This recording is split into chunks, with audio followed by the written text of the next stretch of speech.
June 2024 polity and governance టాపిక్లో first topic వచ్చేసి కోalition government. So రీసెంట్గా 2024 జనరల్ ఎలక్షన్స్ అప్పుడు ఏ పార్టీకి క్లియర్ మెజారిటీ అనేది రాలేదు. సో అట్లా క్లియర్ మెజారిటీ రానందుకు కోalition గవర్నమెంటే మళ్ళీ ఫామ్ అయింది. ఓకే, సో ఇప్పుడు ఈ కోalition గవర్నమెంట్ అంటే ఏంది కొంచెం డీటెయిల్గా నేర్చుకుందాం. సో మల్టిపుల్ పార్టీస్ అన్నీ కొలాబరేట్ అయ్యి గవర్నమెంట్ని ఫామ్ చేస్తే దానిని కోalition గవర్నమెంట్ అంటాం. సో ఈసారి ఏ సింగిల్ పార్టీకి క్లియర్ మెజారిటీ రాలేదు. సో ఇట్లాంటి సిచ్యువేషన్లో కోalition గవర్నమెంట్ అనేది ఫామ్ చేస్తారు. సో దీనికి ఫ్యాక్టర్స్ ఏంటి అంటే first thing multi party system ఉన్నందువల్ల కోalition గవర్నమెంట్ అనేది ఫామ్ అవుతుంది. సో మల్టీ పార్టీ సిస్టమ్ ఉన్నప్పుడు క్లియర్ మెజారిటీ అనేది ఎవ్వరికి రాదు, మ్యాక్సిమం రాదు. సో అట్లా సపోజ్ 30% ఒక పార్టీకి వచ్చింది, 20% ఒక పార్టీకి వచ్చింది, 15% ఇంకొక పార్టీకి వచ్చింది. సో ఈ 3 పార్టీస్ ఫామ్ చేసి మెజారిటీ ఫామ్ అవుతుంది కదా. సో ఈ 3 పార్టీస్ కలిసేసి ఒక గవర్నమెంట్ అనేది స్టార్ట్ చేస్తారు, దాన్నే కోalition గవర్నమెంట్ అంటారు. సో ఇట్లా మల్టీ పార్టీ సిస్టమ్ ఉన్నందువల్ల కూడా కోalition గవర్నమెంట్ అనేది పాసిబుల్ అవుతుంది. నెక్స్ట్ రీజియనల్ డైవర్సిటీ ఉన్నందువల్ల, సో ఒక పార్టీ స్టేట్ మొత్తం కంట్రీ మొత్తానికి కదా గవర్నమెంట్, సెంట్రల్ గవర్నమెంట్. సో ఇట్లా రీజియనల్ డైవర్సిటీ ఉన్నప్పుడు మ్యాక్సిమం ఎవ్వరికి కరెక్ట్గా మెజారిటీ రాకపోవచ్చు, ఛాన్సెస్ అయితే ఎక్కువ లేవు. సో ఇట్లా రీజియనల్ డైవర్సిటీ ఉండడం వల్ల ఒక ఫ్యాక్టర్. మళ్ళీ స్టేట్ పార్టీస్ చాలా ఎక్కువైపోయినాయి ఈ మధ్య. సో ఇదొక ఫ్యాక్టర్. ఇంకొక ఇంపార్టెంట్ ఫ్యాక్టర్ వచ్చేసి anti incumbency factors.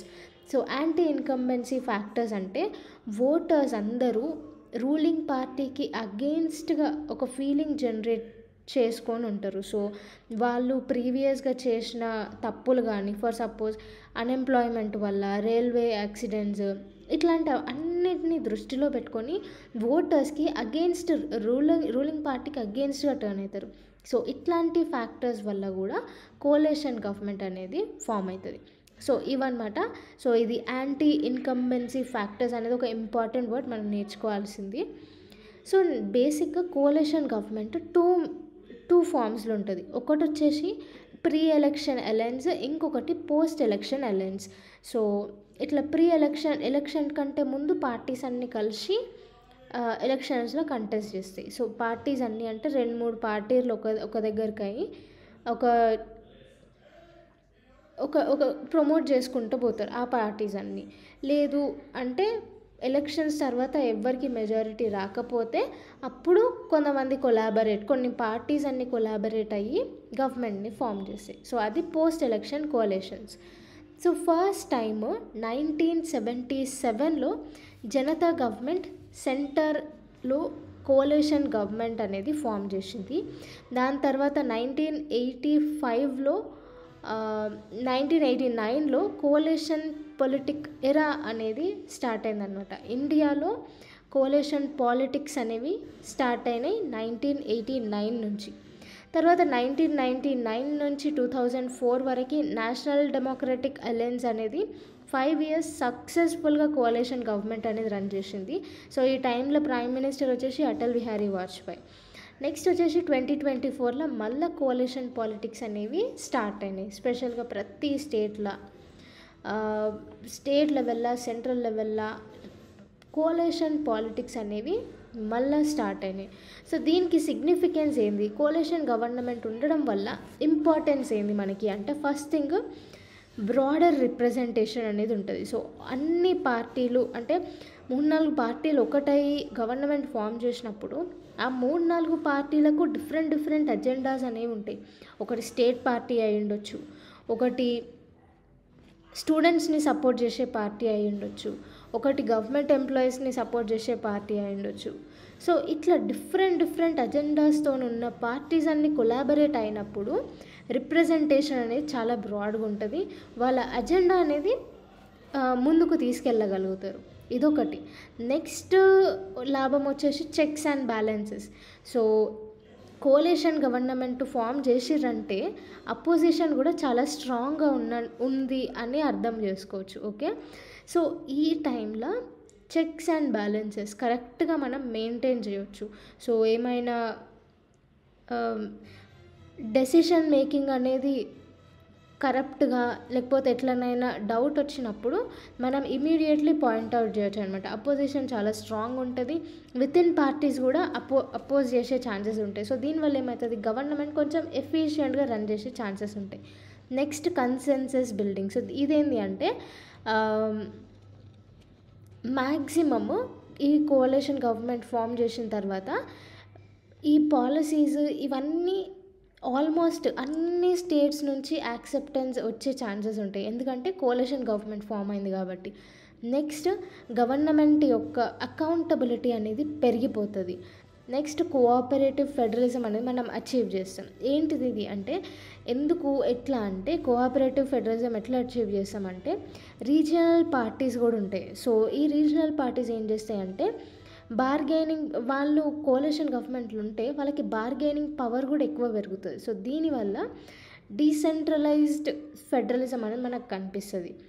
Okay, so so రీసెంట్గా బడ్జెట్లో మనం చూసుకోవచ్చు, ఎవరైతే ఎక్కువ సీట్స్ ఉన్నవాళ్ళు పార్టీలో వాళ్ళ బీజేపీ గవర్నమెంట్లో ఫామ్ అయినారు, వాళ్ళకే ఎక్కువ బడ్జెట్ అనేది అలొకేట్ చేసినారు. సో దీంతో మనం అబ్జర్వ్ చేయవచ్చు. ఎట్లా అంటే ఈ కోalition గవర్నమెంట్ ఉండడం వల్ల స్టేట్స్కి కొంచెం పవర్ వస్తుంది, వాళ్ళ బార్గెనింగ్ పవర్ ఎక్కువ పెరుగుతుంది. సో దీనివల్ల వాళ్ళు ఎక్కువ రిసోర్సెస్ అనేవి అడిగే ఛాన్సెస్ కూడా ఉంటాయి. సో దీంట్లో కూడా నెగటివ్ ఇంపాక్ట్స్ ఉంటాయి. సో మనం only positive point of view నుంచి చూస్తున్నాం. నెక్స్ట్ ఇప్పుడు ఛాలెంజెస్ ఏమేమి ఉంటాయి అంటే ఫస్ట్ థింగ్ పొలిటికల్ ఇన్స్టెబిలిటీ అవుతుంది. సో 27 సీట్స్ ఉన్న పార్టీ వచ్చి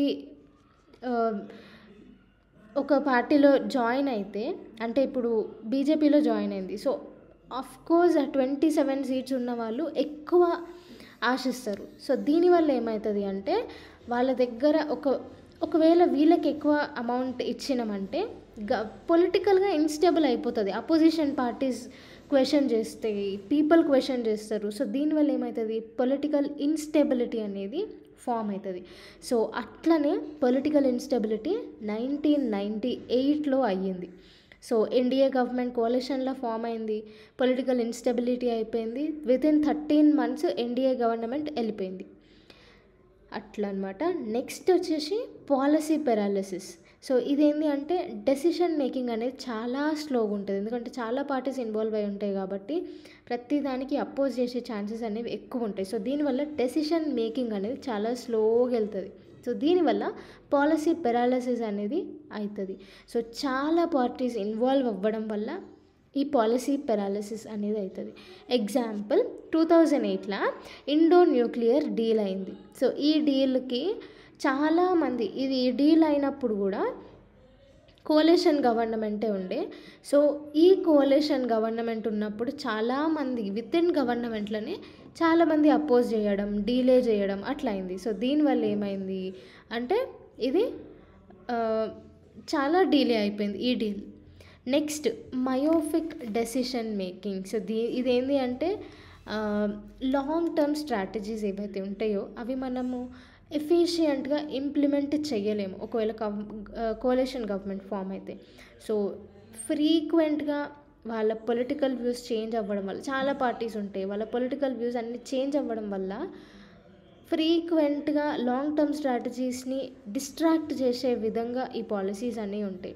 ఎగ్జాంపుల్ చూడండి, 2004 నుంచి 2014 వరకు హ్యూమన్ రిసోర్స్ డెవలప్మెంట్ మినిస్ట్రీలో ఫ్రీక్వెంట్గా చేంజెస్ అయితేనే ఉన్నాయి. సో దీనివల్ల ఎడ్యుకేషన్ సెక్టర్లో ఇన్కన్సిస్టెంట్ పాలసీస్ అనేవి వచ్చినాయి. సో చాలా ఇట్లాంటి డెసిషన్ మేకింగ్ వల్ల మన ఎడ్యుకేషన్ సెక్టర్ దెబ్బతింటుంది. ఓకే, సో ఇదన్నమాట మేజర్ ఛాలెంజ్. తర్వాత నెక్స్ట్ కోalition గవర్నమెంట్ మెయింటైన్ చేయడానికి ప్రతి మ్యాక్సిమం పొలిటికల్ పార్టీస్ యొక్క ఐడియాలజీస్ అనేవి కాంప్రమైజ్ అయ్యే ఛాన్సెస్ ఉంటాయి. తర్వాత రీజియనలిజం. సో స్పెసిఫిక్గా రీజియనల్ పార్టీస్ అనేవి ఎక్కువ రైజ్ అవుతున్నాయి. సో స్టేట్ స్పెసిఫిక్ బడ్జెట్స్ అనేవి ఎక్కువ కేటాయించడం వల్ల, వాళ్ళకే ఎక్కువ అలోకేట్ చేయడం వల్ల మిగతా స్టేట్స్కి కంప్లీట్గా న్యాయం చేయలేకపోతున్నారు. ఈ గవర్నమెంట్ నుంచి. నెక్స్ట్ వచ్చేసి foreign policy decisions. So foreign policy decisions పైన కూడా ఇంపాక్ట్ పడుతుంది, రీజియనల్ ఇష్యూస్ పైన కూడా ఇన్ఫ్లుయెన్స్ చేయనికి ఉంటుంది. సో ఎగ్జాంపుల్ 2011లో టీస్టా వాటర్ అగ్రిమెంట్ డెసిషన్ అనేది ఆగిపోయింది. సో దీనివల్ల కోalition గవర్నమెంట్ ఉండడం వల్ల చాలా అవకతవకలు, చాలా బేర్ చేసుకొని అన్నీ సహిస్తూ ఇన్ దట్ ప్లేస్ పీపుల్ కూడా అగెయిన్స్ట్గా టర్న్ అయ్యే ఛాన్సెస్ ఉంటాయి. సో ఇవి అన్నమాట మేజర్ ఛాలెంజెస్. వే ఫార్వర్డ్ వచ్చేసి పొలిటికల్ స్టెబిలిటీ అనేది పెంచడానికి constructive vote of no confidence అనేది పెట్టాలి. సో ఇదేంటి అంటే పొలిటికల్ స్టెబిలిటీ మెయింటైన్ చేయడానికి ఫస్ట్ బీజేపీ వచ్చింది, బీజేపీలో కొన్ని సీట్స్ ఉన్నాయి, మళ్ళీ వేరే పార్టీస్ అన్నీ జాయిన్ అయినాయి. కానీ వీళ్ళకి మోడీయే ప్రైమ్ మినిస్టర్ అవ్వాలి అని ఉంటుంది, ఉండదు. ఉండని వాళ్ళందరూ అపోజ్ చేసుకుంటూ ఉంటారు, ఉండే వాళ్ళందరూ కొంతమంది సపోర్ట్ చేస్తారు. కానీ constructive vote of no confidence అనేది పెడితే లీడర్, ఆల్టర్నేటివ్ లీడర్ ఎవరు అనేది మనకు తెలుస్తుంది. సో వాళ్ళ వ్యూస్, ఇట్లాంటి పాలసీస్ల డీలేస్ ఇవన్నీ కాకుండా పొలిటికల్ స్టెబిలిటీ అనేది ఈ నో కాన్ఫిడెన్స్ ఓట్తోని సేమ్ స్పీకర్ని ఎట్లా ఎలెక్ట్ చేసుకుంటాం అట్లనే ప్రైమ్ మినిస్టర్ని కూడా ఎలెక్ట్ చేసుకోవాలి అనేసి ఈ constructive vote of no confidence అనేది తెస్తే ఆల్టర్నేటివ్ లీడర్ వీళ్ళందరినీ కూడా మనం మెయింటైన్ చేసి పొలిటికల్ స్టెబిలిటీ అనేది ఫస్ట్ మెయింటైన్ చేయాలి. తర్వాత సేమ్ స్పీకర్కి ఎలక్షన్స్ మనము ఎట్లా చేసుకుంటామో ప్రైమ్ మినిస్టర్కి కూడా ఎలక్షన్స్ అనేవి పెట్టాలి, ట్రాన్స్పరెన్సీ ఇంక్రీజ్ చేయాలి.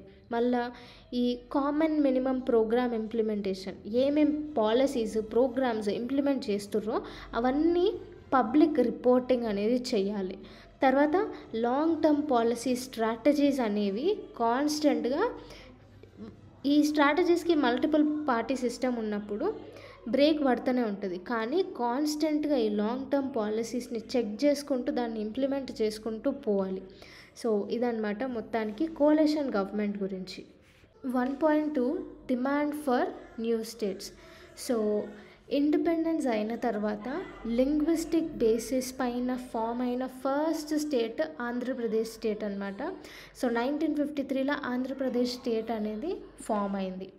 సో జూన్ 2న ఆంధ్రప్రదేశ్ నుంచి తెలంగాణ అనేది ఒక సపరేట్ స్టేట్ లాగా ఎమర్జ్ అయింది. సో తెలంగాణ స్టేట్ ఫామ్ అయ్యి ఇప్పుడు ఆల్మోస్ట్ 10 years అయిపోతుంది. ఓకే, సో ఇంకొంచెం డెప్త్కి పోదాం. సో ఆంధ్రప్రదేశ్ రీఆర్గనైజేషన్ యాక్ట్ 2014 కింద తెలంగాణ అనేది సపరేట్ స్టేట్ లాగా ఫామ్ అయింది. సో అప్పటి నుంచి తెలంగాణ నెక్స్ట్ 10 years 2023 వరకు తెలంగాణకి ఇంకా ఆంధ్రప్రదేశ్కి ఒకటే క్యాపిటల్ ఉండే, హైదరాబాద్ క్యాపిటల్ ఉండే. సో అసలు ఈ రీఆర్గనైజేషన్ యాక్ట్ ఎందుకు తీసుకొని వచ్చారు అంటే ఫస్ట్ థింగ్ ఈ డెవలప్మెంట్ పైన రీజియనల్ ఇన్ఈక్వాలిటీ అనేది పెరిగింది. సో దానివల్ల తెలంగాణ అనేది ఒక సపరేట్ స్టేట్ లాగా ఫామ్ అయింది. ఓకే, సో డెవలప్మెంట్ మొత్తం ఆంధ్ర రీజియన్లో ఎక్కువ ఫోకస్ చేయడం, తెలంగాణ రీజియన్లో డెవలప్మెంట్ చాలా తక్కువ ఫోకస్ చేయడం వల్ల ఈ పీపుల్ నుంచి ఎక్కువ రివాల్ట్ అయ్యి తెలంగాణ అనేది ఒక సపరేట్ స్టేట్ లాగా ఫామ్ అయింది. సో ఇంకొకటి ఏంటి అంటే బిల్ ట్రైబ్స్ కూడా వాళ్ళకు ఒక సపరేట్ ఇండిపెండెంట్ ట్రైబల్ స్టేట్ కావాలని వాళ్ళు డిమాండ్ చేస్తున్నారు. దాన్ని బిల్ ప్రదేశ్ అని అంటారు. సో అని పేరు పెట్టుకున్నారు అనమాట, ట్రైబల్ స్టేట్ లాగా. సో బిల్ ట్రైబ్స్ అనేవాళ్ళు మేజర్గా రాజస్థాన్, మధ్యప్రదేశ్, గుజరాత్, మహారాష్ట్ర నుంచి కొన్ని పార్ట్స్లో ఈ బిల్ ట్రైబ్స్ అనేవాళ్ళు ఉన్నారు. సో ఈ ఏరియాస్ మొత్తం కలిపి ఒక ట్రైబల్ స్టేట్ ఫామ్ చేయాలి అనేసి బిల్ ట్రైబ్స్ డిమాండ్ చేయడం స్టార్ట్ చేసినారు.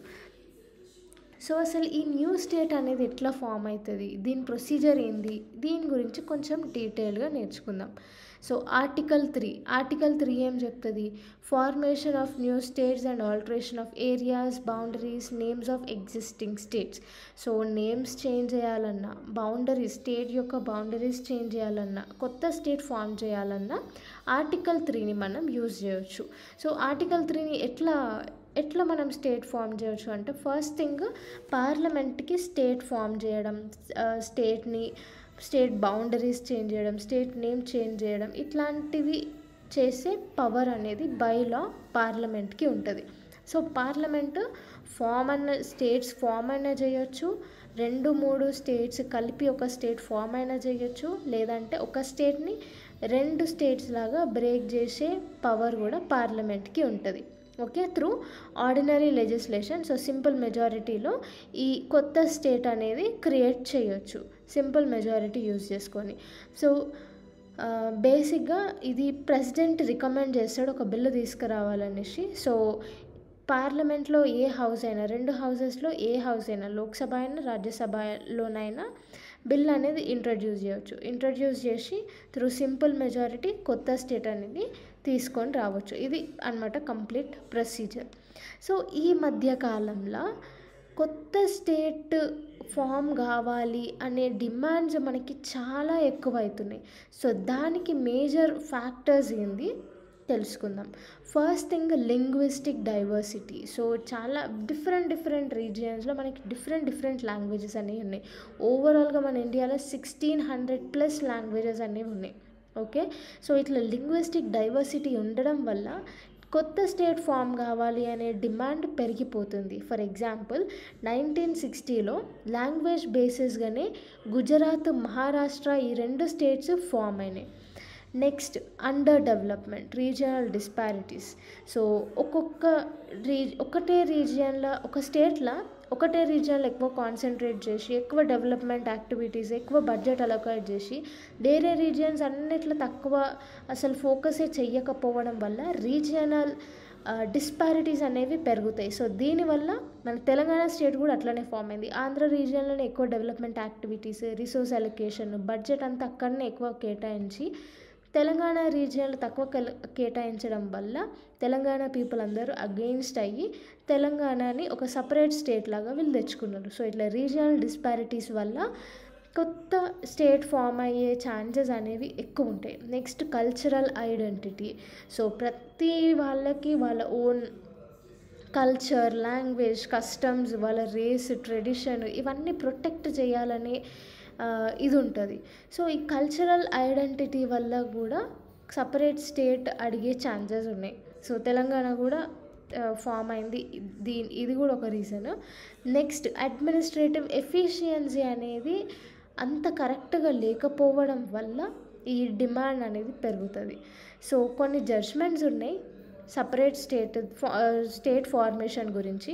సో బేరుబారి యూనియన్ కేస్ 1960 ఏం చెప్తుంది అంటే, పార్లమెంటు ఏ స్టేట్నైనా డివైడ్ చేయొచ్చు, ఏ స్టేట్నైనా క్రియేట్ చేయొచ్చు, కానీ కంట్రీలో ఉన్న ల్యాండ్ని వేరే కంట్రీకి ఇవ్వడానికి వీలు లేదు అనేసి బేరుబారి యూనియన్ కేస్ చెప్తుంది.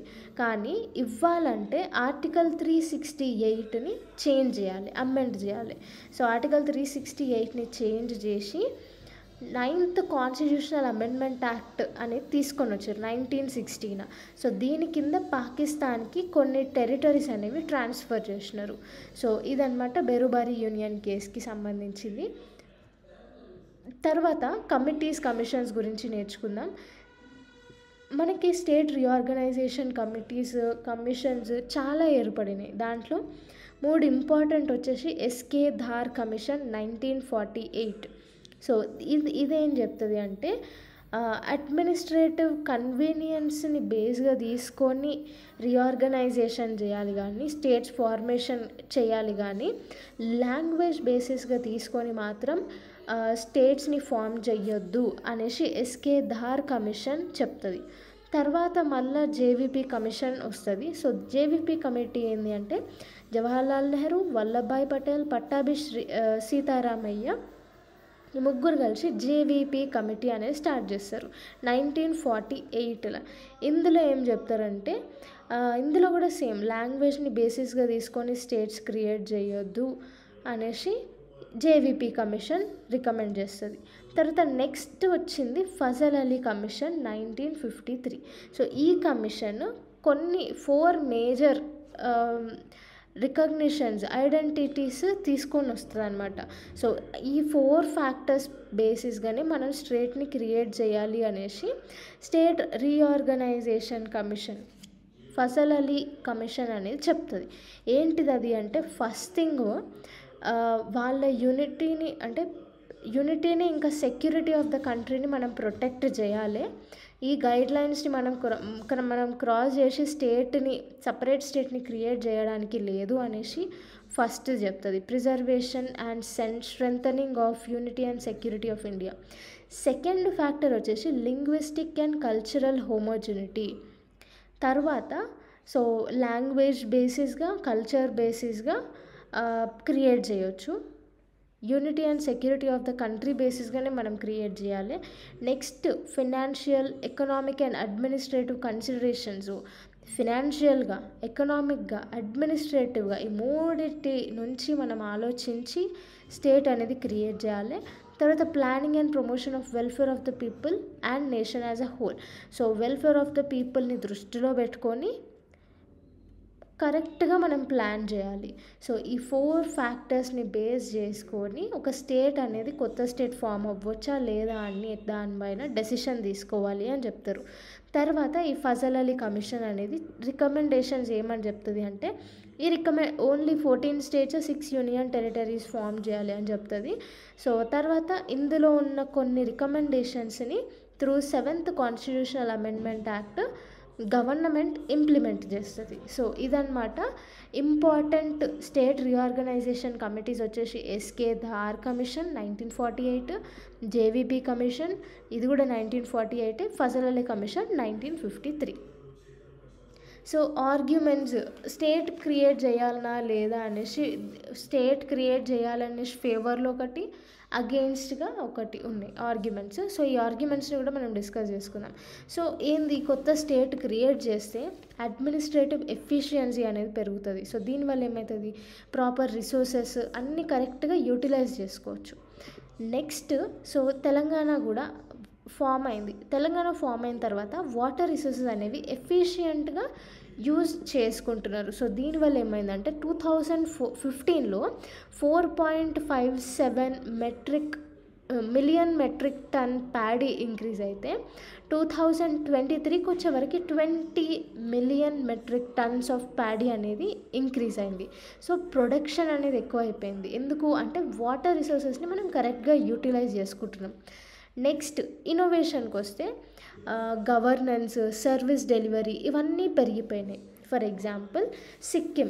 గవర్నెన్స్, సర్వీస్ డెలివరీ పెరిగిపోవడం వల్ల అంటే ఏంది, మనము గవర్నెన్స్ అనేది అందరికీ ఈక్వల్గా సక్సెస్ఫుల్గా మనం చేస్తున్నాము అనేసి. ఫర్ ఎగ్జాంపుల్ సిక్కింలో ఆర్గానిక్ ఫార్మింగ్ అనేది స్టార్ట్ చేసిర్రు సిక్కిం గవర్నమెంట్. అది సక్సెస్ఫుల్గా ఇంప్లిమెంట్ అయింది. తర్వాత కేరళ గవర్నమెంట్ కూడా ఆర్గానిక్ ఫార్మింగ్ మిషన్ 2023 అనేది తీసుకొని వచ్చింది. దట్ మొత్తం స్టేట్ని ఒక ఆర్గానిక్ ఫార్మింగ్ హబ్ లాగా క్రియేట్ చేసాము అనేసి ఈ పాలసీని తీసుకొని వచ్చింది. దీనివల్ల ఏంది, గవర్నెన్స్, కొత్త ఇనిషియేటివ్స్, క్లైమేట్ చేంజ్ని కాపాడడము, ఇవన్నీ కూడా క్లైమేట్ని కాపాడడం ఇవన్నీ కూడా చిన్న స్టేట్స్ ఉండడం వల్ల కరెక్ట్గా గవర్నెన్స్ అనేది వాళ్ళు చేయగలుగుతున్నారు.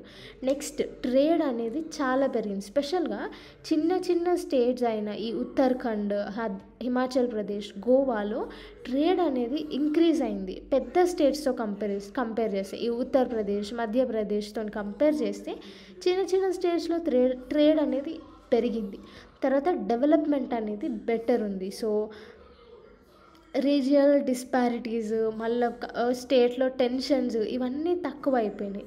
ఫర్ ఎగ్జాంపుల్ ఉత్తరాఖండ్లో మల్టీ డైమెన్షనల్ పావర్టీ అనేది తక్కువైంది.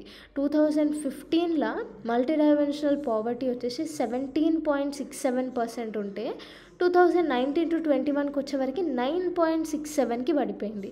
యాజ్ పర్ నీతి Aayog multi dimensional poverty index 2023.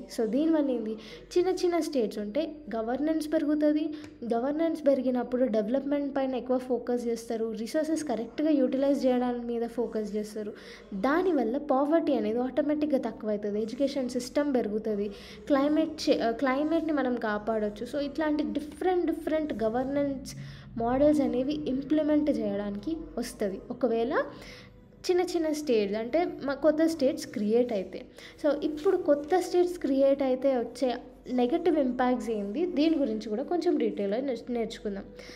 ఈ కొత్త స్టేట్స్ క్రియేట్ అయితే ఫస్ట్ థింగ్ ఆ స్టేట్ పైన administrative machinery, infrastructure, economic strain అనేది విపరీతంగా పెరిగిపోతుంది. తెలంగాణ కూడా స్టేట్ ఫామ్ అయినప్పుడు ఆల్మోస్ట్ 40,000 crores ఫినాన్షియల్ స్ట్రెయిన్ అనేది అయ్యింది. అంటే ఏంది, ఇన్ఫ్రాస్ట్రక్చర్, గవర్నమెంట్ బిల్డింగ్స్, కొత్త కొత్త క్యాపిటల్స్ ఇవన్నీ బిల్డ్ చేయడానికి అయ్యే ఖర్చు, దానికి అంటే ఎకనామిక్ పరంగా చాలా స్ట్రెయిన్ అవుతుంది కొత్త స్టేట్స్ క్రియేట్ అవుతాయి. ఇదొకటి అయితే next resource allocation. So inter state dispute అనేది పెరిగిపోతుంది. సో ఒక స్టేట్ నుంచి 2 స్టేట్లు ఫామ్ అవుతాయి, మళ్ళీ 2 స్టేట్లు ఫామ్ అవుతాయి కదా, ఆ 2 స్టేట్ల పైన గొడవలు అనేవి స్టార్ట్ అవుతాయి. ఫర్ ఎగ్జాంపుల్ తెలంగాణకే తీసుకోండి. సో కృష్ణా రివర్ షేరింగ్ పైన ఆంధ్రప్రదేశ్ ఇంకా తెలంగాణ ఇద్దరు కొట్లాడుతున్నారు. సో ఇట్లా స్టేట్కి మధ్యలో గొడవలు పెరుగుతాయి. నెక్స్ట్ బౌండరీ డిస్ప్యూట్స్ అనేవి ఎక్కువ పెరిగిపోతాయి.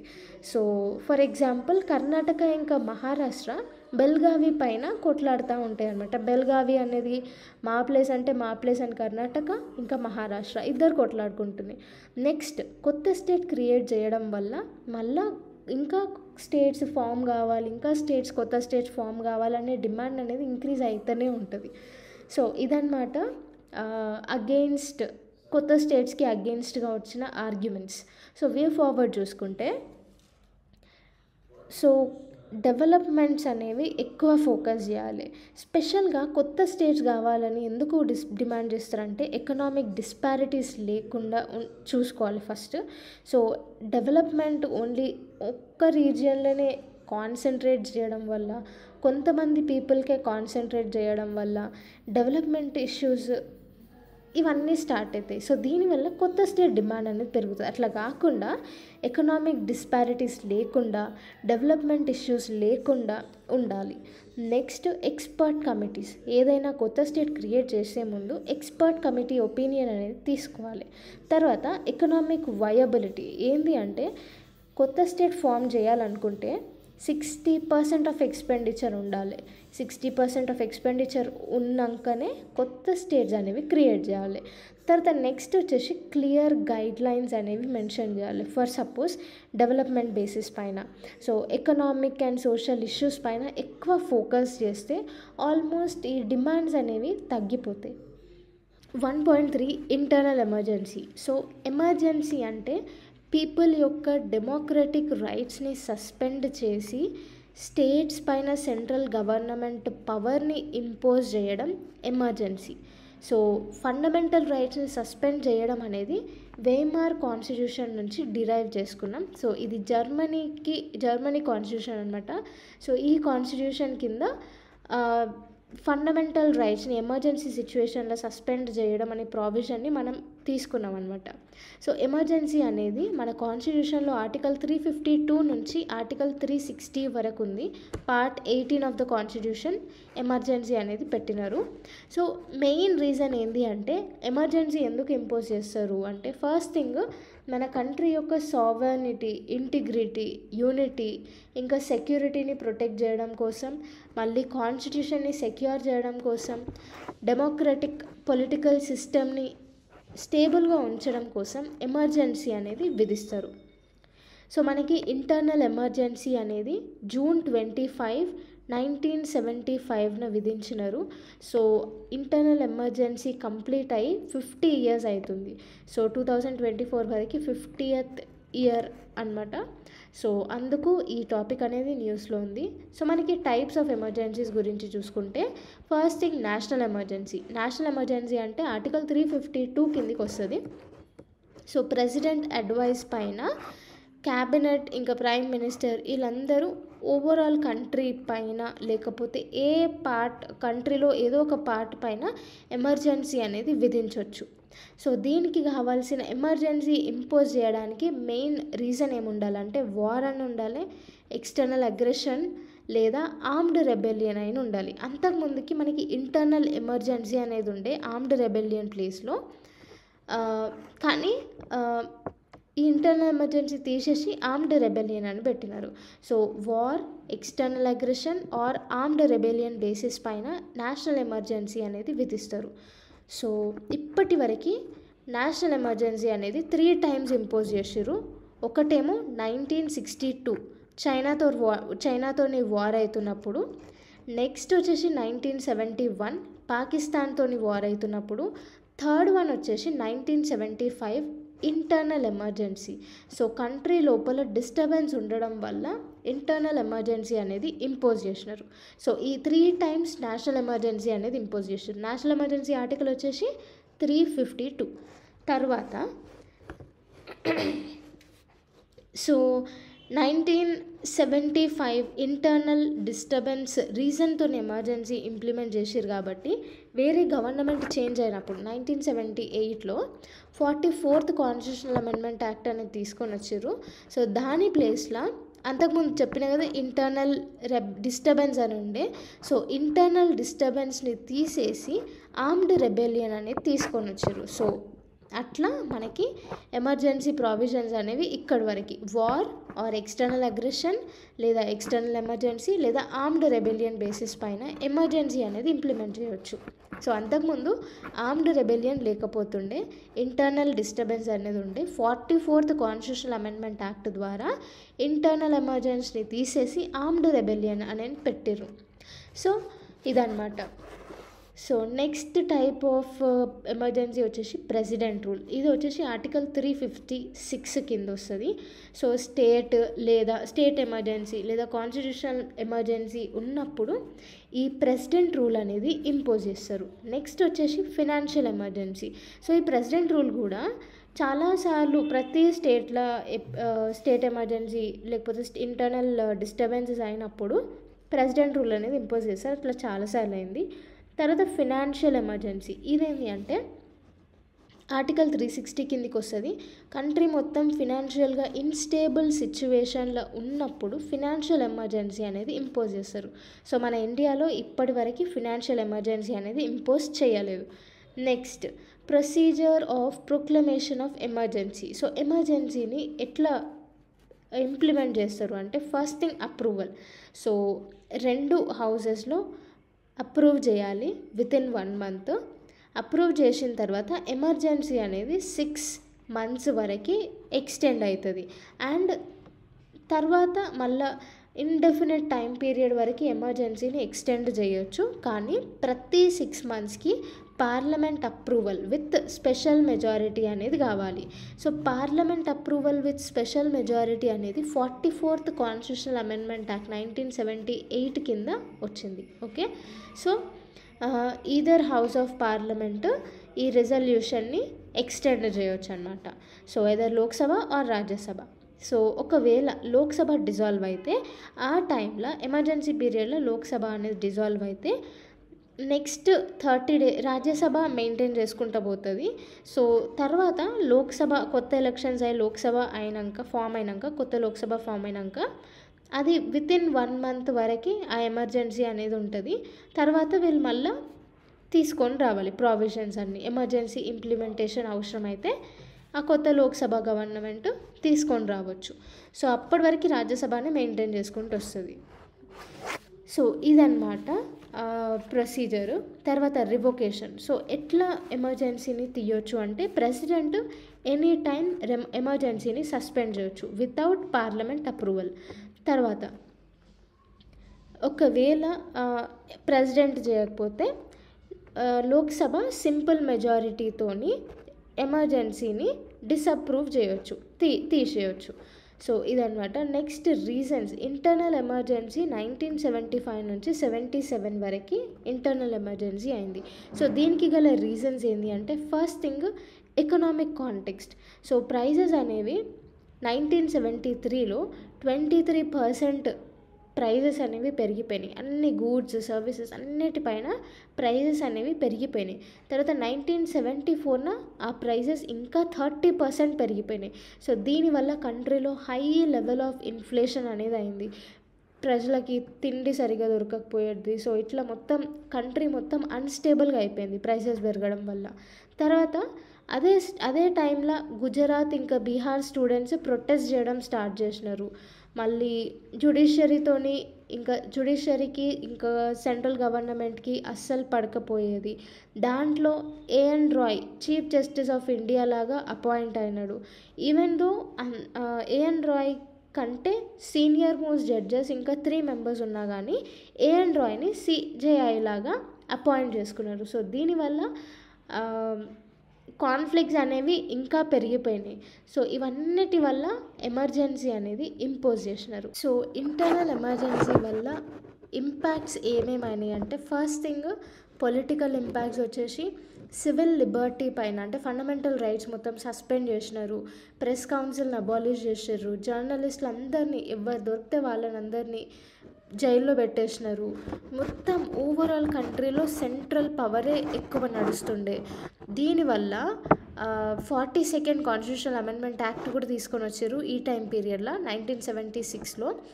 దీంట్లో ఏంటి అంటే లోక్సభ డ్యూరేషన్ అనేది టెన్యూర్ అనేది 5 years ఉంటుంది కదా. సో 5 years నుంచి 6 years వరకు ఎక్స్టెండ్ చేసేసినారు. సో అట్లా మొత్తం సెంట్రల్ పవరే ఎక్కువ ఉండే అనమాట. తర్వాత అపోజిషన్ లీడర్స్ అందరినీ అరెస్ట్ చేయడం, వితౌట్ ట్రయల్ వాళ్ళందరినీ అరెస్ట్ చేసేసినారు under maintenance of internal security act 1971. So ఈ యాక్ట్ కింద అపోజిషన్ లీడర్స్ అందరినీ వితౌట్ ట్రయల్ అరెస్ట్ చేసేసారు. నెక్స్ట్ సోషల్ ఇంపాక్ట్ వచ్చేసి పవర్ అనేది మిస్యూజ్ ఎక్కువ చేసినారు. కస్టోడియల్ డెత్స్ అనేవి పెరిగిపోయినాయి ఈ టైం పీరియడ్లో. సోషల్ ఇంకా కమ్యూనల్ హార్మనీ అనే పేరు పైన డిస్టర్బెన్సెస్ అనేవి ఎక్కువ అయిపోయినాయి.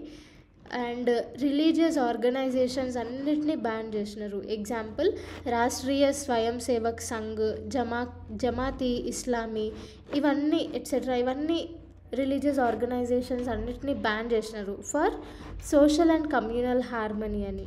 తర్వాత ఫోర్స్డ్ స్టెరిలైజేషన్ అనేది చేసారు. సో మేల్స్లో పాపులేషన్ కంట్రోల్ కోసము, ఫ్యామిలీ ప్లానింగ్ కోసము ఫోర్స్డ్ స్టెరిలైజేషన్ చేసినారు. సో దీనివల్ల ప్రజల పర్సనల్ రైట్స్ ఇంకా రిప్రొడక్టివ్ ఫ్రీడమ్ అనేది తీసేసుకున్నారు. తర్వాత ఇన్స్టిట్యూషనల్ ఇంపాక్ట్ వచ్చేసి జ్యుడిషియల్ ఇండిపెండెన్స్ పైన కాంప్రమైజ్ అయిపోయారు.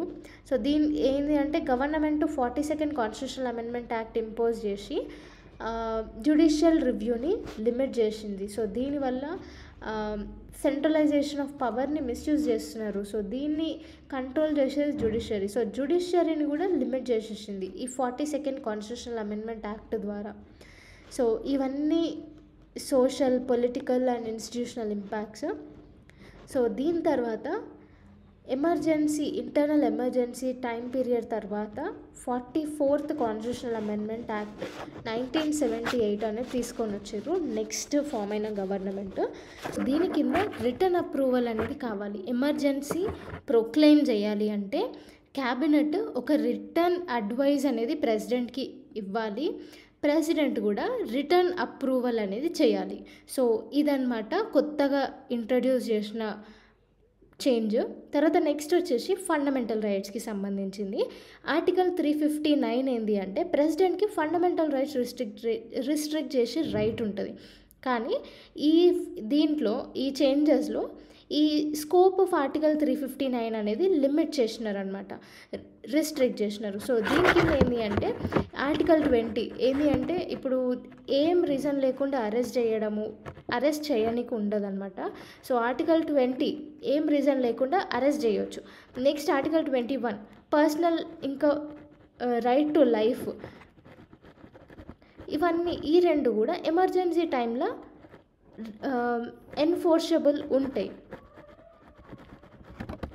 Next right to property fundamental right ఉండే, ఆ ఫండమెంటల్ రైట్ అది తీసేసి లీగల్ రైట్ లాగా ఆర్టికల్ 300A కింద వేసినారు.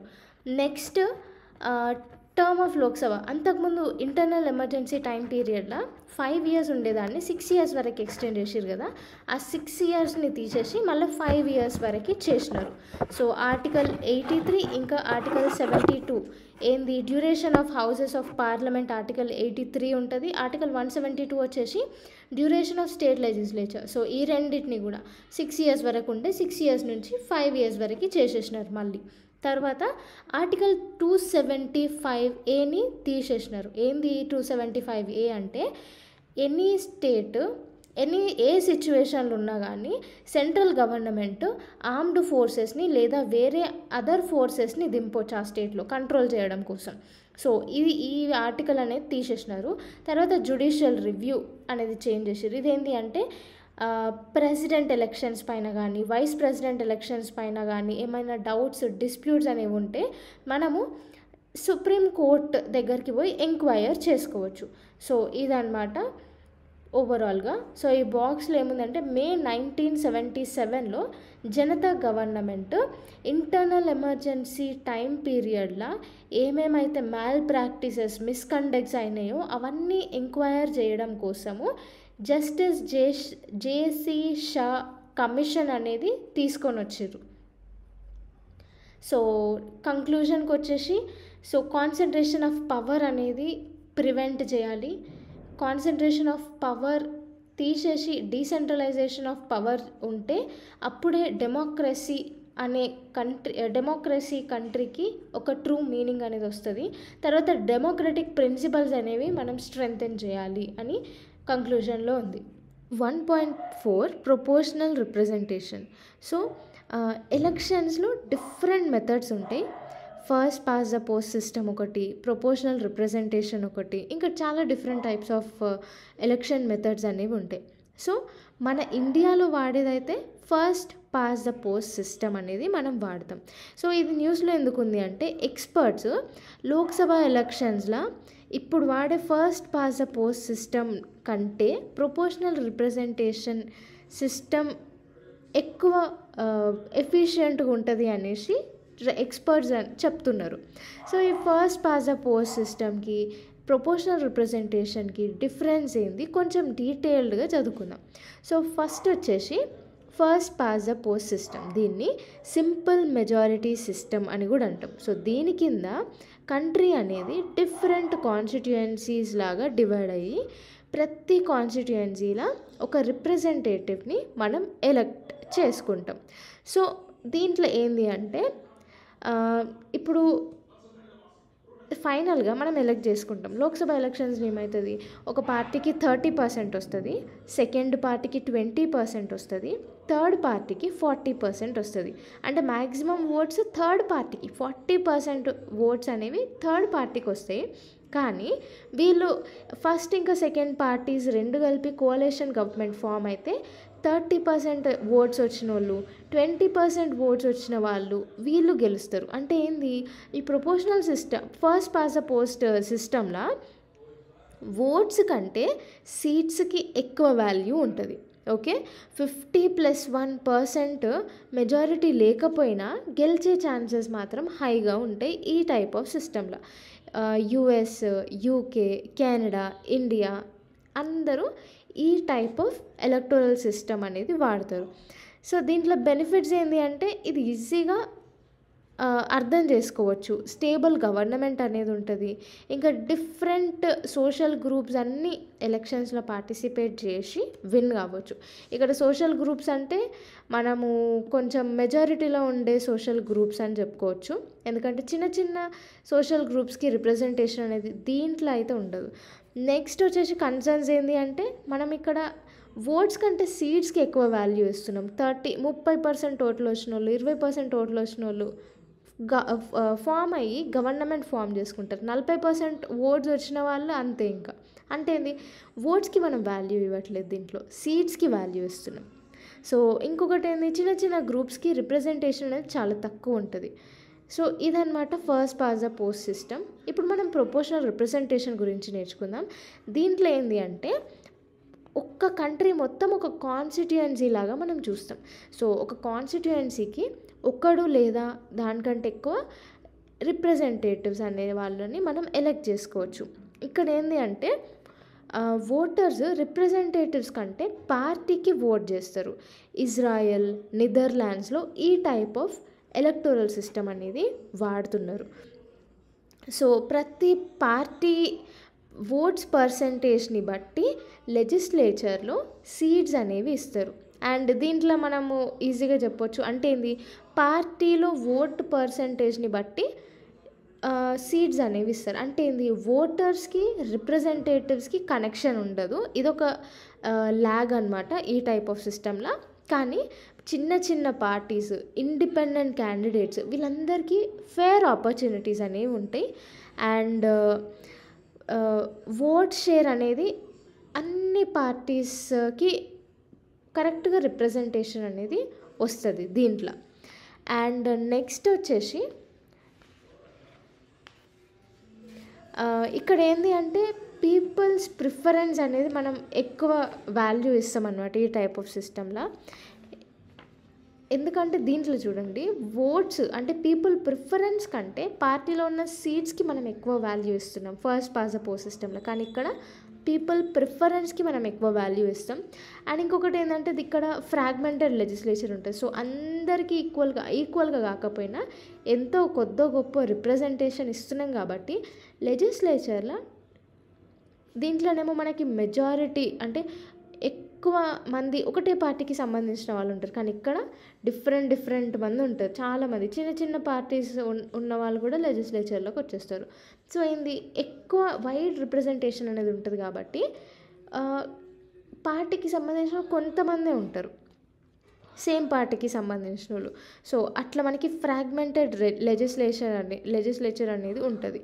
అండ్ ఇక్కడ ఏంది, కోalition గవర్నమెంట్ ఫామ్ అయ్యే ఛాన్సెస్ ఉంటాయి. దీంట్లో కూడా ఉంటాయి, ఇక్కడ కూడా ఉంటాయి, ఇక్కడ కూడా ఉంటాయి.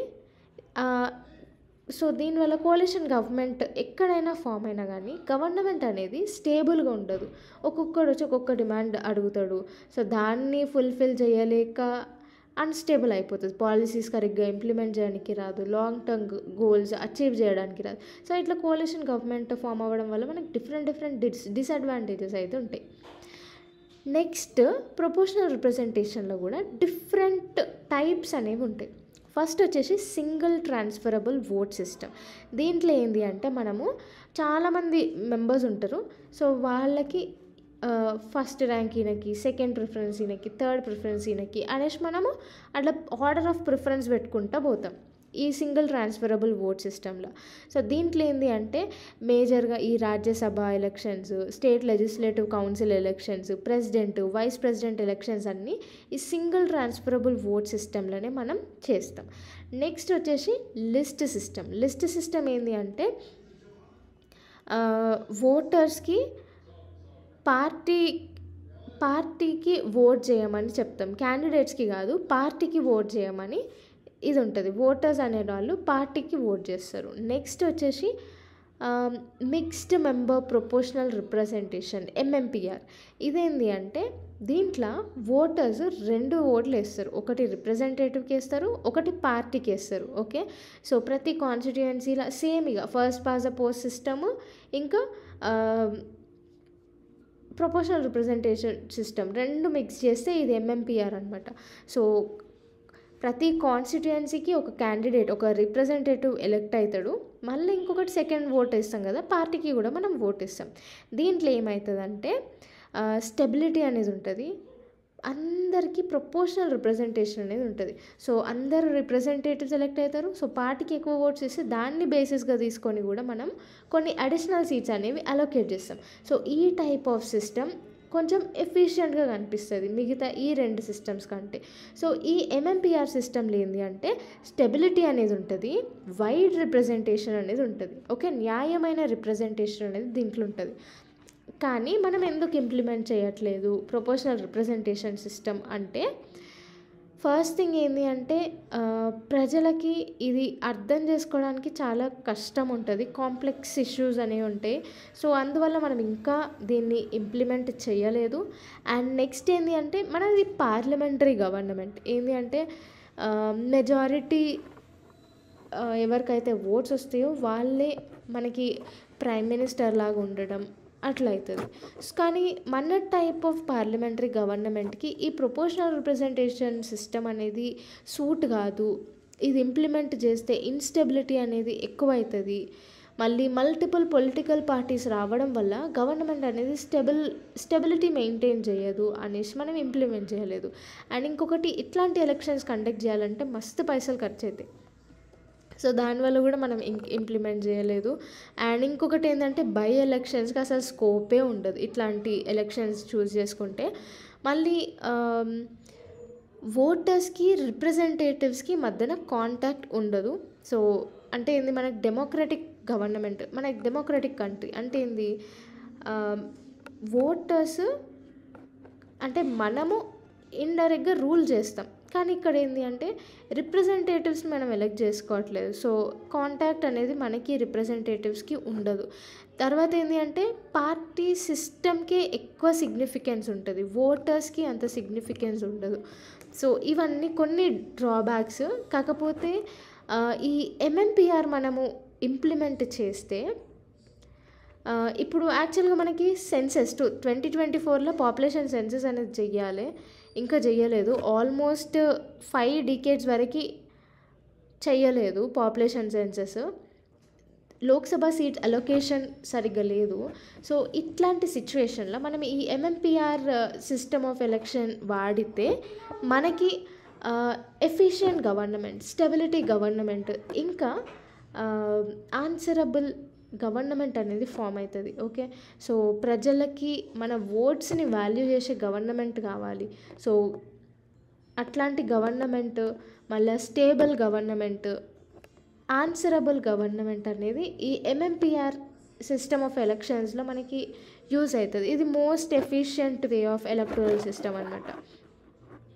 So 178th law commission recommendation కూడా ఇదే చేసింది. మనము ఎంఎంపిఆర్ సిస్టమ్ని ఎట్లాగో ఇప్పుడు లోక్సభ సీట్స్ ఇంక్రీజ్ చేయాలి, డీలిమిటేషన్ కమిషన్ అనేది ఫామ్ అవుతుంది. సో దాంట్లో మనం అట్లీస్ట్ ఒక 25% ఈ ఎంఎంపిఆర్ సిస్టమ్ పైన బేస్ చేసుకొని సీట్స్ ట్రయల్ పర్పస్లో మనము ఇది తీసుకొని రావాలి అనేసి 178th లా కమిషన్ రికమెండ్ చేస్తుంది. 1.5 మిషన్ కర్మయోగి. సో మిషన్ కర్మయోగి అనేది 2021లో లాంచ్ చేసినారు. 2024 వరకు ఆల్మోస్ట్ 3 years అయిపోయింది. మిషన్ కర్మయోగి అంటే సివిల్ సర్వెంట్స్ యాటిట్యూడ్నల్ అప్రోచ్ మంచిగా ఉండాలి, ప్రాబ్లమ్ సాల్వింగ్ మంచిగా చేయాలి, ప్రొఫెషనల్గా ఏమేమి రిక్వైర్మెంట్స్ ఉంటాయో అవన్నిటిపైన మిషన్ కర్మయోగి ఆన్లైన్ ట్రైనింగ్ అనేది ప్రొవైడ్ చేస్తుంది, అందరు సివిల్ సర్వెంట్స్కి ప్రొవైడ్ చేస్తుంది అనమాట. సో అదే మిషన్ కర్మయోగి. సో 2021లో లాంచ్ చేసినారు. సో ఇది వచ్చేసి national programme for civil services capacity building కింద ఇది ఉంటుంది అనమాట, లాంచ్ చేసినారు. సో ఈ ఎన్పిసి ఎస్సిబి వచ్చేసి ప్రొఫెషనల్ వెల్ ట్రైన్డ్ సివిల్ సర్వెంట్స్ని క్రియేట్ చేస్తుంది ఇది. సో ఇండియా డెవలప్మెంట్ ఆస్పిరేషన్స్ని దృష్టిలో పెట్టుకొని సివిల్ సర్వెంట్స్ని ట్రైన్ చేస్తుంది. సో అందరు సివిల్ సర్వెంట్స్ కవర్ అవుతారు, ఈవెన్ కాంట్రాక్చువల్ సివిల్ సర్వెంట్స్ కూడా దీంట్లో కవర్ అవుతారు. సో దీని కింద కొన్ని అపెక్స్ బాడీస్ ఉంటాయి. ఒకటి వచ్చేసి ప్రైమ్ మినిస్టర్స్ హెచ్ఆర్ కౌన్సిల్, ఇదే పెద్ద బాడీ అనమాట. దాని తర్వాత క్యాబినెట్ సెక్రటేరియట్ కోఆర్డినేషన్ యూనిట్, ఇది మొత్తం మానిటరింగ్, చెక్కింగ్ అవన్నీ చేస్తుంది అనమాట. ఎట్లా ట్రైనింగ్ ఇస్తున్నారో అదంతా చూసుకుంటుంది, చెక్ చేస్తూ ఉంటుంది. Next capacity building commission. So training standards కరెక్ట్గా ఉన్నాయా, సెంట్రల్ ట్రైనింగ్ ఇన్స్టిట్యూషన్స్ని అన్నిటినీ సూపర్వైజ్ చేస్తుంది ఇది. తర్వాత స్పెషల్ పర్పస్ వెహికల్. సో ఇది మొత్తం 100% గవర్నమెంట్ ఆన్లైన్ లెర్నింగ్ ప్లాట్ఫామ్ అనమాట ఇది. సో అందుకే ఐ గాట్ కర్మయోగి అని ఉంది. సో ఐ గాట్ అంటే ఏంది, ఇంటిగ్రేటెడ్ గవర్నమెంట్ ఆన్లైన్ ట్రైనింగ్ కర్మయోగి. సో అదనమాట. సో దీని కిందనే మిషన్ కర్మయోగి అనేది లాంచ్ అయింది. తర్వాత గైడింగ్ ప్రిన్సిపల్స్ వచ్చేసి ఇదేం లేదు, రూల్స్ స్ట్రిక్ట్గా పాటించడం కంటే ప్రజలకి ఏది కరెక్ట్, ఏం చేస్తే కరెక్ట్ అనేసి దానిపైన కెపాసిటీ బిల్డింగ్ ప్రోగ్రామ్ అనేది నేర్పిస్తారు. దాని తర్వాత జాబ్కి రిక్వైర్డ్ యాటిట్యూడ్స్, స్కిల్స్, నాలెడ్జ్ అదంతా ట్రైన్ చేస్తారు. ఇంకొకటి 70-20-10 మ్యాండేట్ ఏంటి అంటే జాబ్ ఎక్స్పీరియన్స్ నుంచి 70% నేర్చుకోవాలి, వేరే వాళ్ళతో వర్క్ చేస్తున్నప్పుడు 20% నేర్చుకుంటారు, ఇంకా ప్లాన్డ్ ట్రైనింగ్ ఏదైతే ఉంటుందో దాని నుంచి 10% నేర్చుకుంటారు అనేసి ఈ మ్యాండేట్ తీసుకొని వచ్చారు. నెక్స్ట్ ఏంది, లెర్నింగ్తో పాటు ఇంప్లిమెంటేషన్ ఎట్లా చేయాలి కూడా ఇది నేర్పిస్తుంది అనమాట. సో అసెస్మెంట్స్ అవన్నీ ఉంటాయి, మళ్ళీ ఆన్లైన్ ప్లాట్ఫామ్లో పర్ఫార్మెన్స్ ఎట్లా చేస్తున్నారు అవన్నీ మానిటర్ చేస్తారనమాట. సిగ్నిఫికెన్స్ ఏంటి అంటే ప్రొఫెషనల్ గ్రోత్ అనేది పెరుగుతుంది, సివిల్ సర్వెంట్స్ యాటిట్యూడ్లో చేంజ్ అవుతుంది, బిహేవియర్లో చేంజ్ అవుతుంది, ప్రాబ్లమ్ సాల్వింగ్ ఎట్లా చేయాలో వాళ్ళు నేర్చుకుంటారు. అండ్ యూనిఫామ్ ట్రైనింగ్ అప్రోచ్ ఉంటుంది, అందరికీ సేమ్ ఒకటే రకమైన ట్రైనింగ్ అనేది ఉంటుంది. అండ్ దీనివల్ల ఏమవుతుంది, ట్రైనింగ్ కాస్ట్లో ఆన్లైన్లో ప్రొవైడ్ చేస్తారు కాబట్టి ట్రైనింగ్ కాస్ట్ దాదాపు చాలా తగ్గిపోతుంది. అండ్ ఎథికల్ కండక్ట్ అనేది సివిల్ సర్వెంట్స్లో పెరిగిపోతుంది. సో దానివల్ల ఏమవుతుంది, కరప్షన్, డిజానెస్టీ ఇట్లాంటివి తగ్గిపోతాయి. తర్వాత ఈజ్ ఆఫ్ డూయింగ్ బిజినెస్ పెరుగుతుంది. సో సివిల్ సర్వెంట్స్కి ఎట్లా పాలసీస్ ఇంప్లిమెంట్ చేయాలో, ఎట్లా ప్రజల వరకు డెలివర్ చేయాలన్నప్పుడు అని నేర్చుకున్నప్పుడు ఆటోమేటిక్గా ఎకనామిక్ గ్రోత్ అవుతుంది, ఈజ్ ఆఫ్ డూయింగ్ బిజినెస్ కూడా ఇంక్రీజ్ అవుతుంది. అండ్ ఇంకొకటి సిటిజన్స్ని దృష్టిలో పెట్టుకొని పాలసీస్ అవన్నీ ఫ్రేమ్ చేయాలి. రాదర్ దాన్ రూల్స్ని బేస్ చేసుకొని కాకుండా సిటిజన్స్ని, ప్రజలకి ఏమేమి అవసరం ఉంటాయో దాన్ని దృష్టిలో పెట్టుకొని రూల్స్ అనేవి చేయాలి అనేసి ట్రైనింగ్ ఇస్తారనమాట. సో అదనమాట సిగ్నిఫికెన్స్ మిషన్ కర్మయోగిది. ఇంపార్టెన్స్ నేర్చుకున్నాం కదా, ఇప్పుడు కొన్ని కన్సర్న్స్ నేర్చుకుందాము. కన్సర్న్స్ ఏంటంటే ఆల్మోస్ట్ 1.5 crore గవర్నమెంట్ అఫీషియల్స్కి ఒకటే రకమైన ట్రైనింగ్ అనేది ప్రొవైడ్ చేస్తారు. దీనివల్ల ఏమవుతుందంటే ట్రైనింగ్ అనేది అంత ఎఫెక్టివ్గా ఉండదు. తర్వాత ఈ ట్రైనింగ్ 1.5 crore పీపుల్కి ఓన్లీ సెంట్రల్ ఏజెన్సీ ట్రైనింగ్ ఇస్తుంది. సో దీనివల్ల బర్డెన్ అనేది పెరుగుతుంది. ఇంకొకటి స్టేట్స్ నుంచి కూడా రెసిస్టెన్స్ అనేది పెరుగుతుంది. సో ట్రైనింగ్ మొత్తం సెంట్రల్ గవర్నమెంటే చూసుకుంటే మొత్తం దాని కంట్రోల్లోనే ఉంటుంది, స్టేట్ కంట్రోల్లో ఏముంటుంది, స్టేట్కి ఏమేమి అవసరం ఉన్నాయో అవి సివిల్ సర్వెంట్స్కి నేర్పియాలి కదా అనేసి అపోజిషన్ స్టేట్స్ నుంచి రెసిస్టెన్స్ అనేది పెరిగిపోతుంది దీనివల్ల.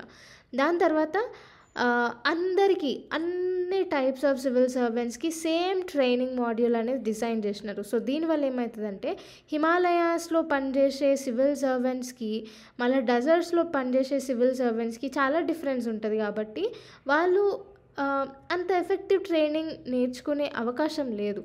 సో ఇదనమాట. కొన్ని ఇనిషియేటివ్స్ కూడా ఉన్నాయి. ఏంది అంటే national standards for civil service training institutions, ఇదేంది కెపాసిటీ బిల్డింగ్ కమిషన్ ద్వారా దీన్ని క్రియేట్ చేసిర్రు. నెక్స్ట్ వచ్చేసి ఆరంభ 2019లో గవర్నమెంట్ ఆఫ్ ఇండియా లాంచ్ చేసింది. సో ఇదే ఫస్ట్ కామన్ కోర్స్ ఫౌండేషన్ అనమాట సివిల్ సర్వెంట్స్కి. నెక్స్ట్ నేషనల్ ట్రైనింగ్ పాలసీ అనేది 1996లో అడాప్ట్ చేసుకున్నారు. ప్రొఫెషనల్గా ఇంపార్షియల్ సివిల్ సర్వెంట్స్ని డెవలప్ చేయడం కోసము ఇది తీసుకొని వచ్చిర్రు. సో ఇంకొకటి మనం ఇందాక కెపాసిటీ బిల్డింగ్ కమిషన్ గురించి నేర్చుకున్నాం కదా, ఈ national standards for civil service training institutions అనేది కెపాసిటీ బిల్డింగ్ కమిషన్ డెవలప్ చేసింది. సో ఏంది కెపాసిటీ బిల్డింగ్ కమిషన్ అంటే 2021లో department of personnel and training అనేది ట్రైనింగ్ కింద ఈ కమిషన్ అనేది లాంచ్ చేసిర్రు. ఇది ఎగ్జిక్యూటివ్గా, ఫినాన్షియల్గా ఇండిపెండెంట్ ఇంకా ఆటోనామస్ బాడీ. సో దీని కింద ఒక ఇంటర్నల్ సెక్రటేరియట్ ఉంటాడు. ఈయన ర్యాంక్ వచ్చేసి జాయింట్ సెక్రటరీ గ్రేడ్ అనమాట, government of India joint secretary grade. మళ్ళీ 3 మెంబర్స్ ఉంటారు. సో దీని ఎయిమ్ ఏంటంటే సివిల్ సర్వెంట్స్కి కెపాసిటీ బిల్డింగ్ ప్రొవైడ్ చేయాలి, క్రెడిబిలిటీ అనేది బిల్డ్ చేయాలి వాళ్ళల్లో అనేసి దీని మెయిన్ ఎయిమ్.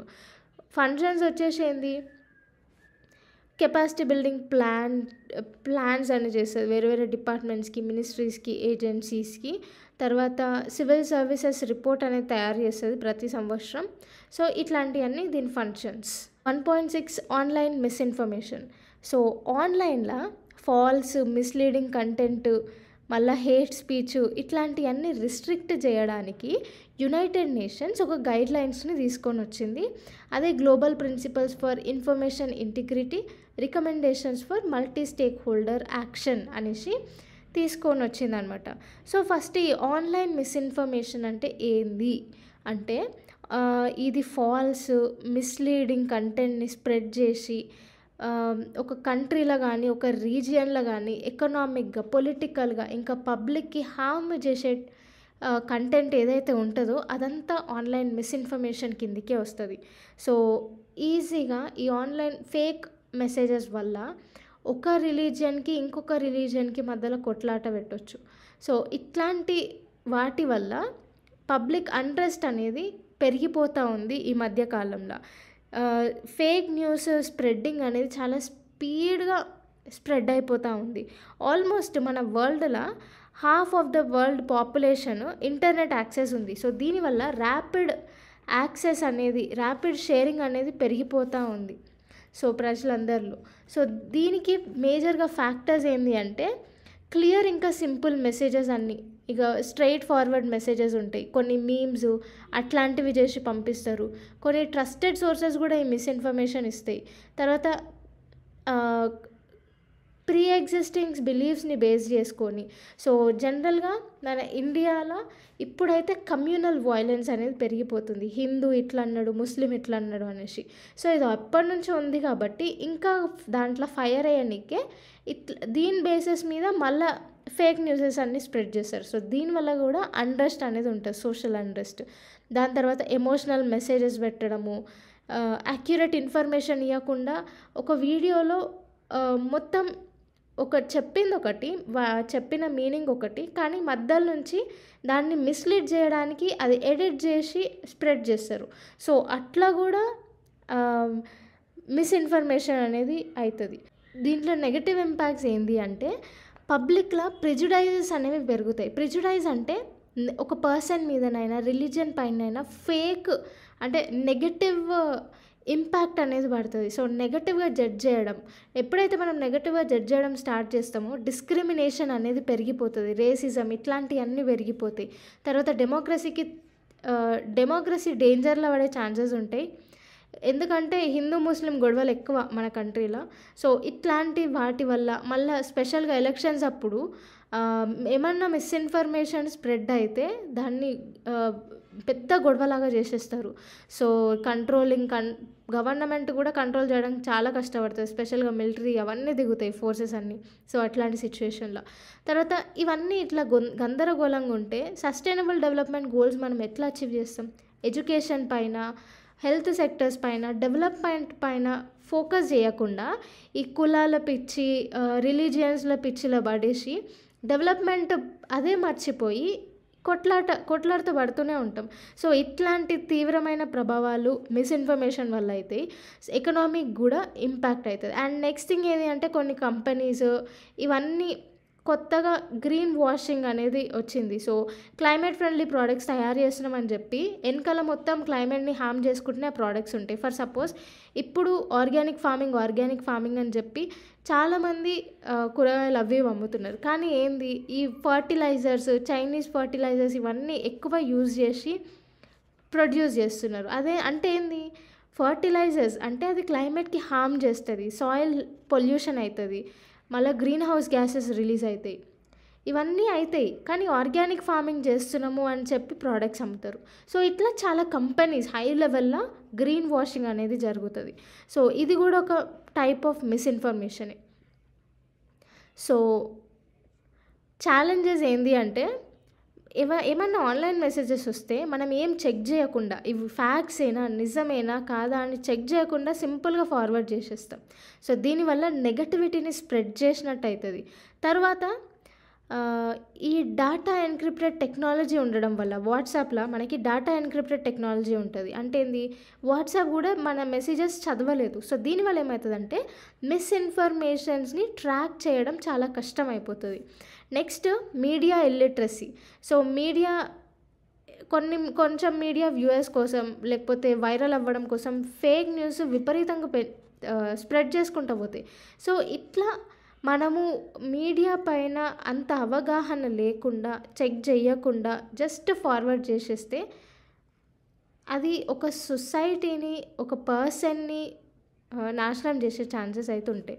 సో ఇవన్నమాట ఛాలెంజెస్. ఇనిషియేటివ్స్ వచ్చేసి UNESCO social media for piece అనేది లాంచ్ చేసింది ఈ మిస్ఇన్ఫర్మేషన్ని ట్యాకిల్ చేయడం కోసం. నెక్స్ట్ ఐటీ రూల్స్ 2021 వచ్చేసి అన్లాఫుల్ ఇన్ఫర్మేషన్ని పబ్లిష్ చేయొద్దని చెప్తుంది. ఐటీ యాక్ట్ 2008 వచ్చేసి ఫేక్ న్యూస్ ఎవరైతే స్ప్రెడ్ చేస్తారో వాళ్ళకి పెనాల్టీ అనేది విధిస్తామని చెప్తుంది. భారతీయ న్యాయ సంహిత 2023 కూడా ఫేక్ న్యూస్ పైన కొన్ని రూల్స్ తీసుకొని వచ్చింది. PIB press information bureau fact check unit అనేది తీసుకొని వచ్చింది. సో దీనివల్ల మిస్ఇన్ఫర్మేషన్ ఏదైతే ఉంటుందో దాన్ని ఎన్కౌంటర్ చేస్తుంది. సో నెక్స్ట్ మనకి world summit world summit on information society అనేది ఒకటి ఉంది. సో ఇదేంటి అంటే రీసెంట్గా ఈ world summit on information society ఇంకా +20 ఫారం హై లెవెల్ ఈవెంట్ 2024 అనేది జెనీవాలో స్విట్జర్లాండ్లో జరిగింది. సో ఇండియా కూడా దీంట్లో పార్టిసిపేట్ చేసింది. సో ఈ సమ్మిట్ని ఆర్గనైజ్ చేసింది UNESCO, United Nation Development Programme, ఇంకా United Nation Trade and Development, ఇంకా ITU ఇన్ఫర్మేషన్ టెలికమ్యూనికేషన్ యూనిట్, ఇవన్నీ కలిసి ఈ ఈవెంట్ని ఆర్గనైజ్ చేసినాయి. సో దట్ ఈ మిస్ఇన్ఫర్మేషన్ ఇష్యూస్ని, కమ్యూనికేషన్ టెక్నాలజీస్లో ఉన్న వివిధ ఇష్యూస్ని అడ్రస్ చేస్తూ ఈ ఈవెంట్ అయిందనమాట. Next 1.7.1 new criminal laws come into effect from July 1st. So July 1st నుంచి కొత్త క్రిమినల్ లాస్ ఏవైతే ఉన్నాయో అవన్నీ ఎఫెక్ట్లో రాబోతున్నాయి అనమాట, ఇంప్లిమెంట్ కాబోతున్నాయి. సో భారతీయ న్యాయ సంహితలో ఒకటే హోల్డ్ ఉంది. ఏంటి అంటే హిట్ అండ్ రన్ కేసు ఉంది కదా. సో రోడ్ మీద హైవేస్లో వెళ్ళే పెద్ద పెద్ద ట్రక్స్ అవన్నీ యాక్సిడెంట్ చేసి పారిపోతాయి. సో ఆ హిట్ అండ్ రన్ కేసెస్ది 10 years వరకు ఇంప్రిజన్మెంట్ అట్లా ఒక లా తీసుకొని వచ్చింది. కానీ అందరు ట్రక్ డ్రైవర్స్ అందరూ దానికి అగెయిన్స్ట్ అవ్వడం వల్ల దాన్ని హోల్లో పెట్టినారు. సో అది ఒక్కటి హోల్లో పెట్టి మిగతావన్నీ ఇంప్లిమెంట్ చేసిర్రు. సో భారతీయ న్యాయ సంహిత 2023 అనేది ఇండియన్ పీనల్ కోడ్ని రీప్లేస్ చేస్తూ వచ్చింది. సో దీని కింద ఏంది అంటే అండర్ 18 సెక్షువల్ హెరాస్మెంట్ ఎవరైతే చేస్తారో వాళ్ళందరికీ రేప్ కింద పరిగణిస్తారు అవన్నీ. నెక్స్ట్ టెర్రరిస్ట్ యాక్ట్ని సపరేట్ అఫెన్స్ లాగా తీసుకొని వచ్చిర్రు ఈ యాక్ట్లో.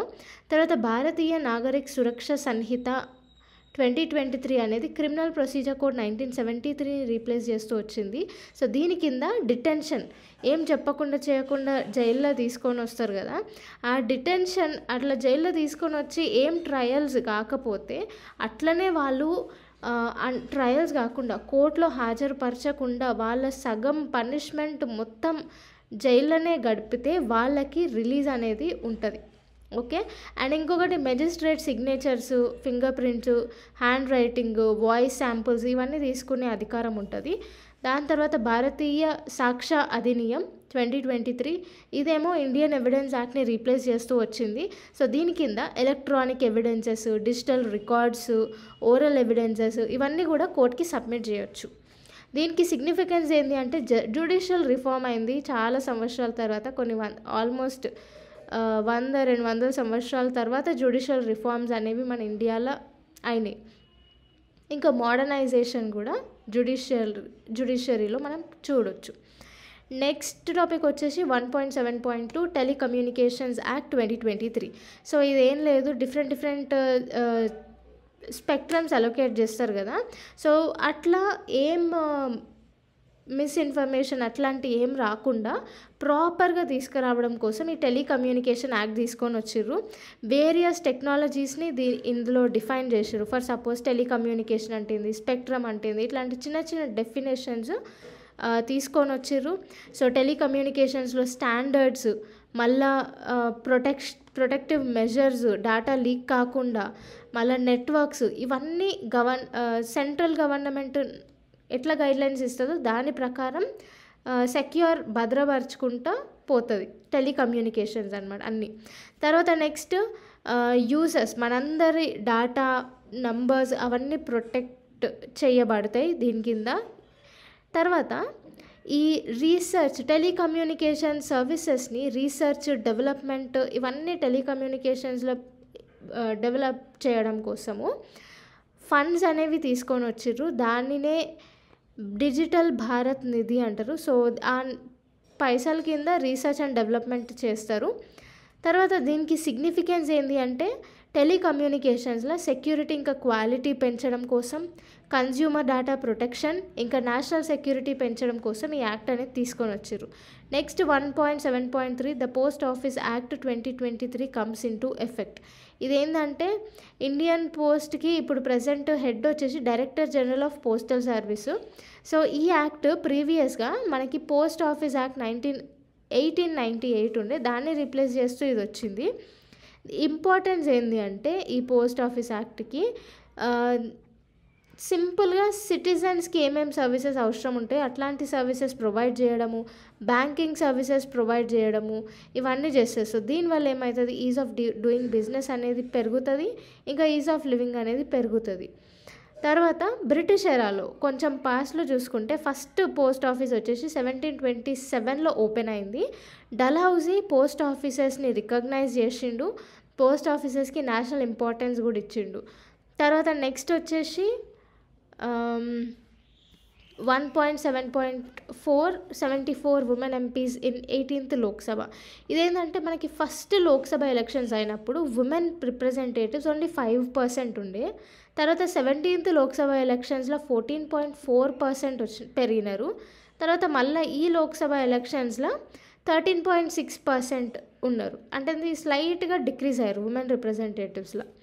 సో రాజ్యసభలో కూడా మనకి ఆల్మోస్ట్ ఇట్లనే ఉంటుంది, 14.05% ఉమెన్ రిప్రజెంటేటివ్స్ రాజ్యసభలో ఉన్నారు. సో ఉమెన్ రిప్రజెంటేటివ్స్ ఉండడం వల్ల సిగ్నిఫికెన్స్ ఏంటి అంటే పర్ఫార్మెన్స్ అనేది పెరుగుతుంది, పొలిటికల్ ఎంపవర్మెంట్ పెరుగుతుంది. మళ్ళీ ఈ ఉమెన్ రిప్రజెంటేటివ్స్ అంత కరప్షన్కి, క్రిమినల్ మైండెడ్ లాగా ఎక్కువ పోరు. సో అదనమాట ఒక అడ్వాంటేజ్. తర్వాత ఛాలెంజెస్ వచ్చేసి సొసైటల్ ప్రిజుడైజెస్ అయితే ఉంటాయి. సో ఏంది అంటే ఉమెన్ రిప్రజెంటేటివ్స్ అని డిస్క్రిమినేట్ చేసి చూడడం, ఇట్లాంటివన్నీ కొన్ని ఛాలెంజెస్ ఉంటాయి వాళ్ళకి. తర్వాత నెక్స్ట్ కొన్ని ఇనిషియేటివ్స్ తీసుకొని వచ్చారు. 106 కాన్స్టిట్యూషనల్ అమెండ్మెంట్ యాక్ట్ కింద నారీ శక్తి వందన్ అధినియం 2023 తీసుకొని వచ్చారు. సో దీని కింద ఏంటి అంటే లోక్సభలో ఇంకా స్టేట్ లెజిస్లేటివ్ అసెంబ్లీస్లో 1/3 ఆఫ్ సీట్స్ ఉమెన్కి రిజర్వ్ చేసి పెట్టాలి అనేసి యాక్ట్ చెప్తుంది. తర్వాత 73rd ఇంకా 74th కాన్స్టిట్యూషనల్ అమెండ్మెంట్ యాక్ట్ ప్రకారం 1/3 ఆఫ్ సీట్స్ పంచాయత్స్లో ఇంకా మున్సిపాలిటీస్లో ఉమెన్కి రిజర్వ్ అయ్యి ఉంటాయి.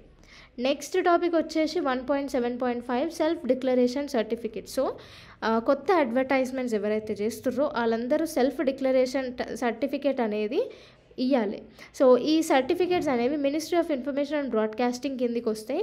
సో సుప్రీంకోర్టు ఏం చెప్తుంది అంటే సెల్ఫ్ డిక్లరేషన్ లేకుండా ఏ అడ్వర్టైజ్మెంట్ ఏమంటారు డిస్ప్లే చేయడానికి పర్మిషన్ లేదు అనేసి చెప్తుంది. సో ఈ సెల్ఫ్ డిక్లరేషన్ సర్టిఫికేట్స్ చేస్తున్నప్పుడు ఆథరైజ్డ్ రిప్రజెంటేటివ్ సిగ్నేచర్ అనేది చాలా ఇంపార్టెంట్. దాని తర్వాత ఇట్లా కూడా చెప్పాలి, సెల్ఫ్ డిక్లరేషన్ సర్టిఫికేట్ రాస్తున్నప్పుడు ఇది మిస్లీడింగ్ క్లెయిమ్స్ ఏమి ఉండవు ఈ అడ్వర్టైజ్మెంట్లో అని డిక్లేర్ చేసిన తర్వాతనే అడ్వర్టైజ్మెంట్ అనేది ఇవ్వాలి. సిగ్నిఫికెన్స్ ఏంటి అంటే ట్రాన్స్పరెన్సీ అనేది పెరుగుతుంది. సో ఒక ప్రోడక్ట్ని అడ్వర్టైజ్మెంట్ చేస్తున్నప్పుడు మిస్లీడింగ్ ఇన్ఫర్మేషన్ లేదు అని సెల్ఫ్ డిక్లరేషన్ చేసినప్పుడు కరెక్ట్గా ట్రాన్స్పరెన్సీ ఏమేమి ప్రోడక్ట్స్, ఏమేమి వస్తువులు, ఏమేమి కెమికల్స్ అవన్నీ వాడారో మనకి క్లియర్గా తెలిసిపోతుంది. సో దీనివల్ల కన్జ్యూమర్ ప్రొటెక్షన్ పెరుగుతుంది, అకౌంటబిలిటీ పెరుగుతుంది, ట్రాన్స్పరెన్సీ కూడా పెరుగుతుంది. తర్వాత మనకి ప్రెస్ కౌన్సిల్ ఆఫ్ ఇండియా గురించి ఇచ్చారు. So Press Council of India Act 1978 కింద ఈ ప్రెస్ కౌన్సిల్ అనేది క్వాజీ జ్యుడిషియల్ బాడీ అనమాట. సో ఇది తన సొంతంగా జడ్జ్మెంట్స్ అనేది పాస్ చేస్తుంది. సో ఫ్రీడమ్ ఆఫ్ ప్రెస్ని, న్యూస్ పేపర్ స్టాండర్డ్స్ని ప్రిజర్వ్ చేయడం దీని ముఖ్య ఉద్దేశం. దీని కింద మెంబర్స్ వచ్చేసి ఒక చైర్పర్సన్ ఉంటాడు, ఆ chairperson retired supreme court judge, ఇంకా 28 మెంబర్స్ ఉంటారు. సో ఈ రిటైర్డ్ సుప్రీం కోర్ట్ జడ్జిని ఒక కమిటీ వేసి నామినేట్ చేస్తారు అనమాట. సో ఆ కమిటీలో రాజ్యసభ చైర్మన్ ఉంటాడు, లోక్సభ స్పీకర్ ఉంటాడు, ఇంకా ఈ 28 మెంబర్స్లో ఒక ఆయనని ఎలెక్ట్ చేసి ఒక కమిటీ లాగా ఫామ్ చేసి ఈ చైర్మన్ని ఎలెక్ట్ చేస్తారనమాట.